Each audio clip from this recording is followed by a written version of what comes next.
The 250 two-stroke, a fire-breathing beast not meant to be tamed. A machine that demands respect from even the most advanced riders.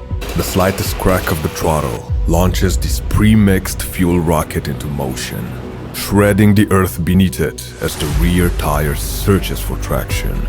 In the two-stroke world, make no mistake, KTM is king, developing the largest and most advanced line of two-stroke engines year after year. Their engines have even been described as producing unmanageable power. This refinement comes at a price, however.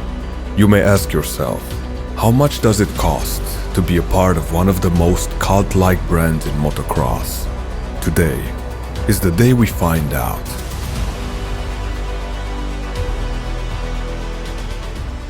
Alright guys, so as you can probably tell by the title on this video, today I'm going to be revealing my freshly built KTM 250, as well as giving you a full price breakdown on how much it costs, which will probably surprise you guys, so definitely make sure you stick around to that part of the video. This bike is going to be my full-on use bike. I built it to ride, I built it to shred it, so stay tuned for a lot of super cool videos on that. But today, we're going to be breaking down the full build. Before that can happen though, I do need to get in the shop here and load it up into the truck because we are going to be taking it out to get some cool fall foliage. As you can see, the colors are out there, shots, and some B-roll with that. So let me get this loaded up and I'll bring you guys out when we are ready to break down this build. All right guys, so I finally have gotten out here. I got the bike set up. It is sitting right in front of me and I got to unload it on my truck and everything. And so it is finally time to show you guys the new bike. So without further ado, here is my brand new, fully custom built 2014 KTM 250 SX.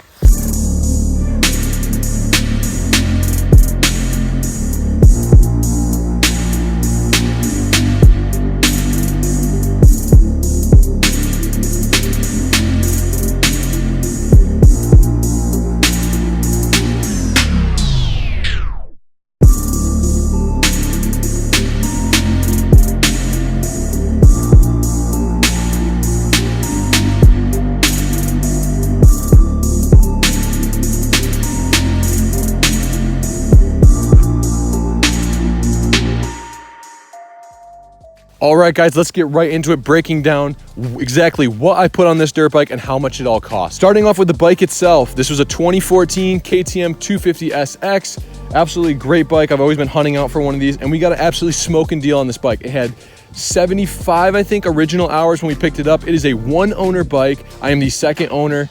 I got the title, all the paperwork, everything like that, and this thing was absolutely babied. Other than a couple of scratches and marks, he rode it really gently, I think. I just think he didn't really maintain it too great. So we ended up starting off with the beginning of the budget at $1,500, which is an absolutely unheard of deal on something like this. And I did pick this bike up last fall, so the market wasn't as bad, but it still wasn't great.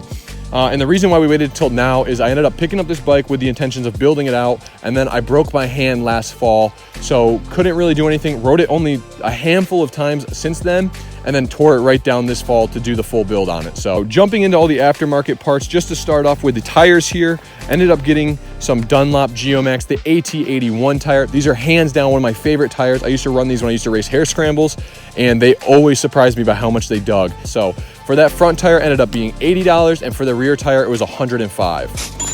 Now, like I said, this bike was absolutely cherry from the beginning. It only has 81 original hours on it right now, so we just wanted to do a top end kit just to freshen that up, and it actually didn't even need it at all. It had loads of compression, but just to be careful and be safe, I didn't know how it was treated before me. So we ended up throwing a Tusk top end gasket kit on there paired with a Weisico piston kit. So for the top end kit, it was $145, and for the gasket kit, it was about $20. Moving on to the drive on this thing, the original O-ring chain was pretty bad. It bent in almost a full circle, so we ended up running a primary drive 520 X-ring chain, and then it's got this great gold finish which matches the bike's color scheme really well, so that was super cool. Moving on over to the front of the bike here, we ended up throwing on some ODI V2 EMIG MX lock-on grips. This is the black and white colorway, and those are $25. The Acerbis frame guards, as you see here, were a super needed upgrade. The frame guard on the one side was a little bit rubbed, but the other one was brand new, and I wanted to keep this bike looking brand new. So these offer great protection and they look really good. And for and for $40, you cannot beat it. So the biggest change about the dirt bike that you'll probably notice is the colorway is totally different, as well as some of these plastics look a little bit different than stock. So what we ended up doing is picking up an Acerbis full kit of white plastics. So that's what you see on the entire bike, but there is a bit of a change up. We ended up picking up a 2020 front number plate and front fender to change that front look. It's a direct bolt-on, but it was a super cool conversion. Looks a lot better, freshens up the bike. Since we had to do that, we ended up buying the full plastic kit for $140, and then we chucked that front fender and that number plate right out and bought the Acerbis 2020 front number plate for $23 and the Acerbis 2020 white front fender for $25. So all in, it ended up coming to like $188 for the plastics kit, and 2 of those components I just threw out basically. Keeping with the theme of Acerbis here, we got a plastic off-road skid plate. That's what you see underneath the bike. We literally had the exact same one that I took off the bike, but it was orange. But of course I didn't like it, didn't match the new colorway, so we chucked that out and bought a brand new one, and that was $65.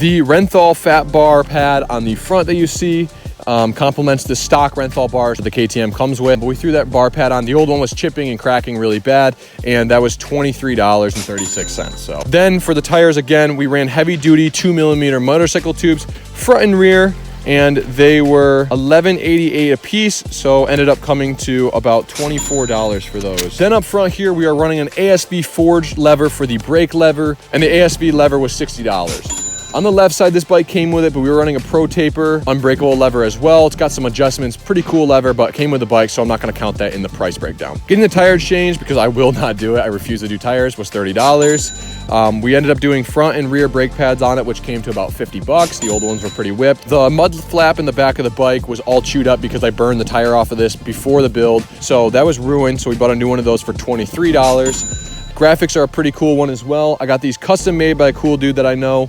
And we ended up going with the different colorway here. So it's technically like a brown and a caramel, I think, or this is like a khaki Carhartt color. But I wanted to kind of change it up and go with the fall colors here. So that's what we ended up going with. On the graphics, we have my custom logo here. The throttle is my therapy with the life of Liam Reed. That was a design off of one of my shirts that I made, and I thought that just fit the bike really well, so we chucked that on there. We also got the Livin' Man, L-I-V-I-N, which is from Dazed and Confused, if you've never seen that movie. But I love that saying. I think it just really attests to kind of my whole lifestyle and just doing, living life, man. So then we got the number 25. 25 is my lucky number, so we had to chuck that on the bike. Then I'll get into this more in a second, but then we got the Liqui Moly decals on there. Huge shout out to Liqui Moly for sponsoring this build and giving us all the fluids for this thing. Super stoked to be able to have them in the bike. They have a great racing background and provide products that absolutely outperform others in the market. So if you guys don't know who they are, definitely check them out. All in, the graphics were $190, so not too bad. Then we ended up going with the changing all the gear oil, all the brake fluid, front and rear, and we have brand new premix in this thing. All of this was free. Again, huge shout out to Liqui Moly. They make absolutely insane fluids, so super stoked to throw it in the bike. Then one of my favorite parts of the build is this rear reservoir with the Coors can on it. You would think this would be like free because you already have the Coors can, but where I live, you literally cannot buy Coors banquets very easily. So for this can, I ended up having to buy an entire Coors can collection off of eBay, which is kind of ridiculous, but it ended up being $25 for that, and then I just cut it all up and threw it on here. So the custom seat cover actually has an interesting story behind it. So this is a Thrill Seeker seat cover. We got the custom Liqui Moly patch on the front, which I was super stoked to get on there. Love that. But I ended up having to order 2 of these seat covers.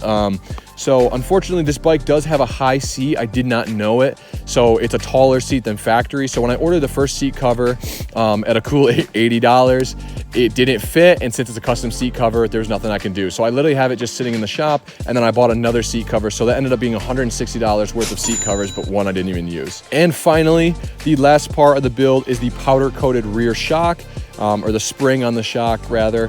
Got that powder coated at a local place, and that was $60. So beyond that, the couple things that we kept stock, we just kept the hub stock, the rim stock. They cleaned up amazing with some aluminum brightener, not the rims, the hubs. Stock silencer, stock pipe. I absolutely love the sound of these stocks, so I didn't want to get into that. It seemed like a waste anyway. They're in good shape. And that's really it, guys. I cleaned everything up with aluminum brightener, cleaned down the entire engine, all the radiators, everything like that. So everything looks brand new with that stuff. All in on this build, we ended up spending $1,500 on the dirt bike itself. And this might surprise you. We only spent $1,410 on parts alone. All the labor was free except for the tire change because I did it all. So our grand total for this bike build is $2,910, which if you ask me is an absolute steal for a bike that looks like this, runs like this.